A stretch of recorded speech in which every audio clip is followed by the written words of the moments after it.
अस्सलामुअलैकुम स्टूडेंट्स, आज हम सेकेंड ईयर फिज़िक्स को स्टार्ट करेंगे। उसका फर्स्ट चैप्टर देखें हमारे पास चैप्टर नंबर 12 है फिज़िक्स का। चैप्टर नंबर 12 का नाम है हमारे पास इलेक्ट्रोस्टैटिक्स। सो स्टूडेंट्स, इलेक्ट्रोस्टैटिक्स को हम देखेंगे। इलेक्ट्रोस्टैटिक्स क्या होता है, नाम से कुछ जाहिर होता है। सबसे पहली चीज़ है हमारे पास इलेक्ट्रो, ठीक है। इलेक्ट्रो का मतलब होता है चार्ज, जबकि स्टैटिक का मतलब क्या होता है, at rest. It means that electrostatic का मतलब है कि चार्ज एट रेस्ट, या चार्ज को डिस्कस करेंगे, चार्ज पे लगने वाली फोर्सेस को डिस्कस करेंगे जो चार्ज रेस्ट में है। सो इस पूरे चैप्टर के अंदर हमने चार्ज के बारे में डिस्कशन करनी है, जो कि चार्ज किस में है, रेस्ट में है। अब वो चार्ज पे लगने वाली फोर्सेस को डिस्कस करेंगे कि फोर्सेस अट्रैक्शन है, रिपल्शन है। सो तो चलते हैं स्टूडेंट्स, हमसे सबसे पहले हमें पता होना चाहिए चार्ज क्या है। तो चार्ज क्या है? चार्ज किसी भी बॉडी की वो प्रॉपर्टी होती है जो किसी भी जिस्म को अट्रैक्ट कर सके या रिपेल कर सके। लाइक एज मैं कहता हूँ, पहली तो बात तो ये, चार्ज पैदा किस तरह होता है। चार्ज 2 से 3 मेथड से चार्ज पैदा होता है। एक है हमारे पास फ्रिक्शन, एक तो फ्रिक्शन से चार्ज पैदा होता है। दूसरी चीज़ रब करने से, किसी भी चीज़ को रगड़ने से चार्ज पैदा हो जाता है। दूसरी है इलेक्ट्रोस्टैटिक इंडक्शन। इलेक्ट्रोस्टैटिक इंडक्शन के ज़रिए भी चार्ज पैदा होता है। सो जब चार्ज पैदा हो जाता है तो वहाँ हमें पता लगता है कि चार्ज कितने टाइप का होता है। तो हमें पता है चार्ज कितने टाइप का होता है, 2 टाइप ऑफ चार्ज। यानी चार्ज कितने टाइप का होता है, 2 टाइप का, पॉजिटिव भी होता है और साथ नेगेटिव भी होता है। 2 टाइप का चार्ज होता है। हमें पता है अगर दो चार्ज हों, लाइक एज मैं कहता हूँ पॉजिटिव और पॉजिटिव हों, ये 2 चार्जेस हैं। अगर हम इन दोनों को एक दूसरे के क्लोज लेके जाते हैं, क्लोज ले जाएं, तो इनके दरमियान जो एक फोर्स लगेगी जो इनको एक दूसरे से दूर फेंकेगी, जिसको हम बोलते हैं रिपल्शन। देखिए, लाइक चार्जेस रिपेल करते हैं एक दूसरे को, यानी एक जैसे चार्ज हों, बेशक नेगेटिव और नेगेटिव ही हों, वो एक दूसरे को क्या करेंगे, रिपेल करेंगे। उसके अंदर जो फोर्स लगेगी वो कौन सी लगेगी, रिपेल की फोर्स लगेगी। देखिए, अब ये थी लाइक चार्जेस की बात। अब अगर अनलाइक से मुराद है कि एक पॉजिटिव हो और एक नेगेटिव हो, देन इसके अंदर क्या होगा, तो अनलाइक चार्जेस आर अट्रैक्ट। ये एक दूसरे को क्या करेंगे, अट्रैक्ट की फोर्स लगाएंगे। देखिए, मैं कहता हूँ एक पॉजिटिव चार्ज है और एक नेगेटिव चार्ज है, ये इस पर फोर्स लगाएगा, ये इस पर, तो इसके दरमियान जो फोर्स होगी वो कौन सी होगी, अट्रैक्शन की फोर्स होगी। जी स्टूडेंट्स, अट्रैक्शन की फोर्स होगी। सो अनलाइक चार्जेस अट्रैक्ट करते हैं, लाइक चार्जेस रिपेल करते हैं, ठीक है। अब देखिए, मैं कह रहा हूँ कि अगर 2 चार्जेस हैं, लाइक पैरेलल चार्जेस हैं या अनलाइक चार्जेस हैं, दोनों चार्जेस के अंदर एक फ़ोर्स लग रही है जिसको हम रिपल्शन फोर्स का नाम भी देते हैं और जिसको हम अट्रैक्शन फोर्स का नाम भी देंगे। अब ये जो फोर्स है, ये फोर्स क्या है, तो फोर्स बिटवीन चार्जेस, ये जो चार्जेस के दरमियान फोर्स थी, हमें नहीं था पता। सबसे पहले एक साइंटिस्ट था, उसने 1874 के अंदर, उसका नाम था चार्ल्स कूलम्ब, नाम था साइंटिस्ट का। फ्रेंच आर्मी इंजीनियर था, एक आर्मी का इंजीनियर था, उसका नाम था चार्ल्स कूलम्ब। उसने 1874 के अंदर एक कॉन्सेप्ट दिया, पेश किया, क्या कि अगर ये चार्जेस हैं अनलाइक, अगर चार्जेस हैं लाइक, जो भी लाइक हो या अनलाइक चार्जेस हों, दोनों के अंदर फोर्सेस तो लगनी है, बेशक लगे अट्रैक्शन की फोर्स या रिपल्शन की फोर्स। वो फोर्स है क्या, तो उनके बारे में इसने हमें बताया था चार्ल्स कूलम्ब ने। इसी से हमें पता लगा कि इनके दरमियान कोई ना कोई फोर्स लगती है, बेशक लगती है अट्रैक्शन की फोर्स, बेशक रिपल्शन की फोर्स। समझा। अब इसी साइंटिस्ट चार्ल्स कूलम्ब ने हमें एक लॉ पेश किया जिसको उसने कूलम्ब्स लॉ का नाम दिया। कूलम्ब्स लॉ के अंदर उसने क्योंकि डिस्कस करना था फोर्सेस को, उसने बताया कि फोर्सेस हैं, फोर्सेस ऑफ अट्रैक्शन है, फोर्सेस ऑफ रिपल्शन है। We have 2 charges, positive charge, positive charge. तो हमने पॉजिटिव चार्ज लिए, सेम चार्जेस हैं, इन पर लगने वाली फोर्स है F1, इसको मैं F12 का नाम दे देता हूँ, इसको F21 का नाम देता हूँ, डिपेंड ऑन यू। अब देखिए, इस पर भी फोर्स लग रही है, इस पर भी फोर्स लग रही है। ये चार्ज है Q1, ये है चार्ज Q2, दोनों पर फोर्सेस लग रही हैं। तो इनके दरमियान जो फोर्सेस हैं, ये जो फोर्सेस हैं, ये जो फोर्स है वो कौन सी होगी, वो रिपल्शन की फोर्स होगी। अब ये 2 चार्ज अगर मैं लाइक चार्जेस ले लेता हूँ और अनलाइक चार्जेस ले लेता हूँ, वो तो लाइक चार्जेस, अब लाइक चार्जेस ले लूँ तो इनके दरमियान भी एक फ़ोर्स होगी जिसको मैं नाम दूंगा अट्रैक्शन की फ़ोर्स। अब देखिए, अगर फोर्स रिपल्शन की हो या अट्रैक्शन की फोर्सेस हो, जैसी भी फोर्सेस हों, लग तो फोर्स रही है, बेशक अट्रैक्शन हो रही है, बेशक रिपल्शन हो रही है, फोर्स लग रही है।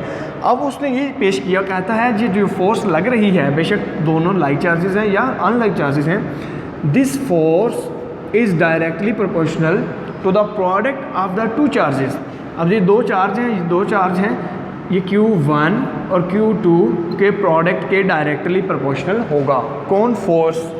And this force is inversely, अब देखिए इस चार्ज और इस चार्ज के जो डिस्टेंस है हमारे पास वो है r, तो वो कहता है this force is also inversely proportional to the square of the distance between two charges. इन दो चार्जेस के दरमियान जो डिस्टेंस है r, इसके स्केयर के इन्वर्सली प्रोपोर्शनल होगा। तो अगर इसको मैं कंबाइन करूँ इस फोर्स को, then this force is Q1 Q2 over r square होगी। और अगर इसको प्रोपोर्शनलिटी साइन रिमूव करूँ, देन हमारे पास क्या आ जाएगा, F is equal to K Q1 Q2 over r square.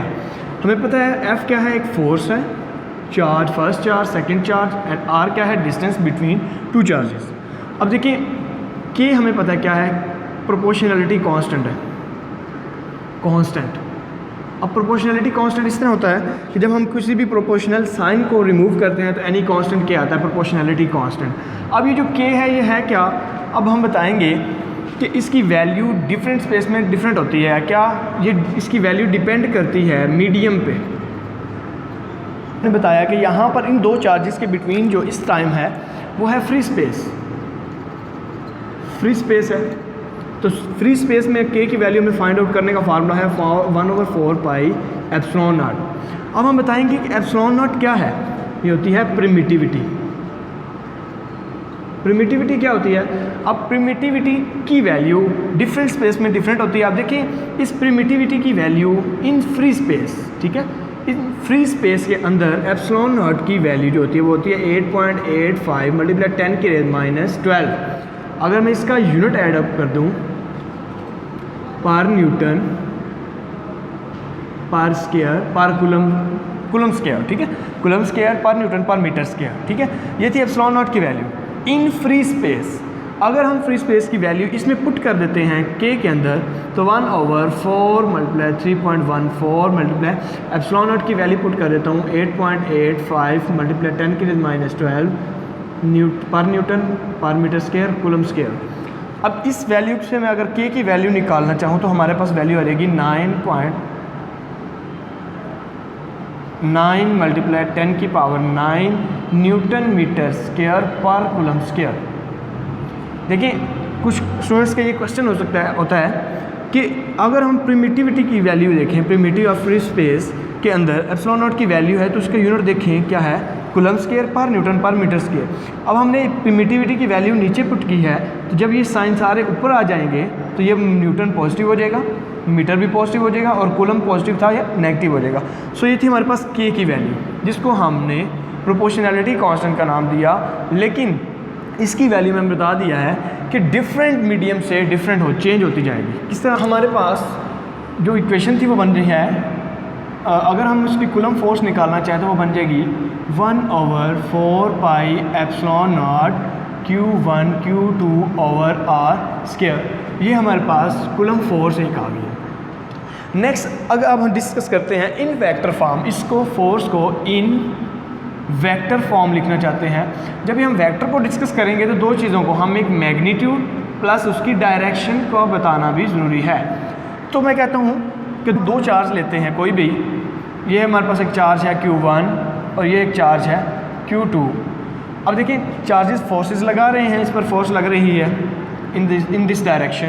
जब इस चार्ज 1 ने फोर्स लगाई है, चार्ज दो चार्जेस ले लिए, इस चार्ज F1 ने फोर्स लगाई है चार्ज 2 पर, तो हमारे पास जो फोर्स आएगी वो आएगी, अब देखिए जिस पर फोर्स लगती है वो फर्स्ट आता है, 2 पर फोर्स लगी फर्स्ट 2 आएगा और बाद में क्या आएगा 1 आएगा।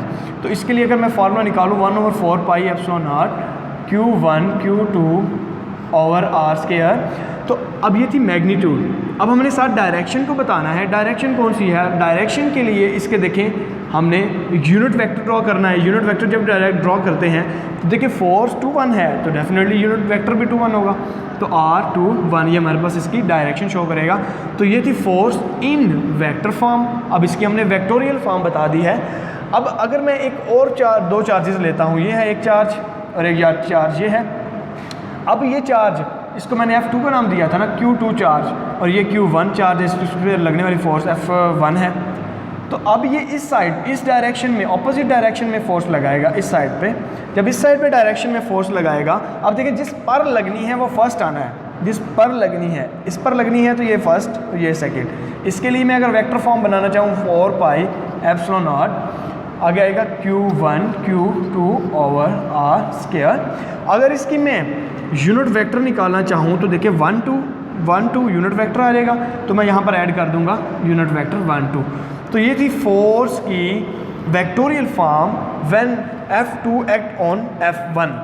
तो इन दोनों डायरेक्शन, इन दोनों अगर मैं डायग्राम्स को कंपेयर करूं तो हमें एक चीज़ मिलेगी क्या, कि इसका जो इसकी डायरेक्शन है क्लॉकवाइज, इसकी एंटी क्लॉकवाइज राइट साइड, इसकी लेफ्ट साइड ऑपोजिट डायरेक्शन है। तो इसके जो यूनिट वेक्टर होंगे, जिसको मैं ये देखें हमारे पास यूनिट वेक्टर है 2 1 is equal to R1 2, equal नहीं है बल्कि इनके साथ क्या आएगा, नेगेटिव साइन आएगा। नेगेटिव साइन क्या शो करेगा कि इनकी चार्जेस की लगने वाली फोर्सेस की जो डायरेक्शन है वो अपोजिट है। जब फोर्सेस की डायरेक्शन अपोजिट है तो F21 is equal to minus F1 2 होगा। तो ये थी हमारे पास। इस नेक्स्ट में बताता हूँ कि अगर हम इन दोनों चार्जेस के दरमियान, फर्ज करता हूँ ये दो चार्जेस हैं, पॉजिटिव पॉजिटिव दो चार्जेस हैं, इन दोनों चार्जेस के दरमियान मैं कोई एक इंसुलेटर ले लेता हूँ।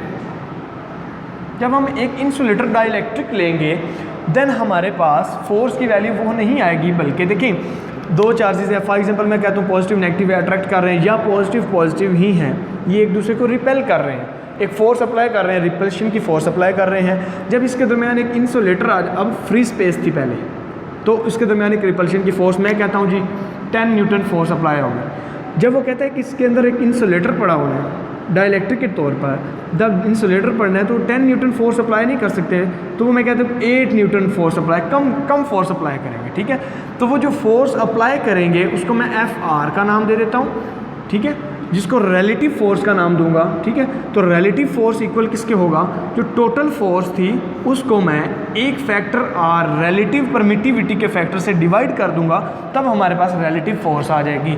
जब हमने किसी भी दो चार्जेस के बिटवीन इंसुलेटर रख दिया डाइलेक्ट्रिक के तौर पे। ठीक है, तो हमें पता है कि इस F की वैल्यू क्या है, हम पीछे निकाल चुके हैं। बेसिक वैल्यू ये है हमारे पास 1/4 पाई एप्सिलॉन नॉट, साथ आ जाएगा Q1 Q2 over R square. तो अगर मैं इसके साथ, ये थी ऊपर वाली वैल्यू, अब नीचे इसको डिवाइड भी करना है एप्सिलॉन R, तो अगर मैं इसको मल्टीप्लाई करके जो आंसर निकालना चाहूँ तो ये बनेगा 1/4 pi epsilon not epsilon R Q1 Q2 over R square.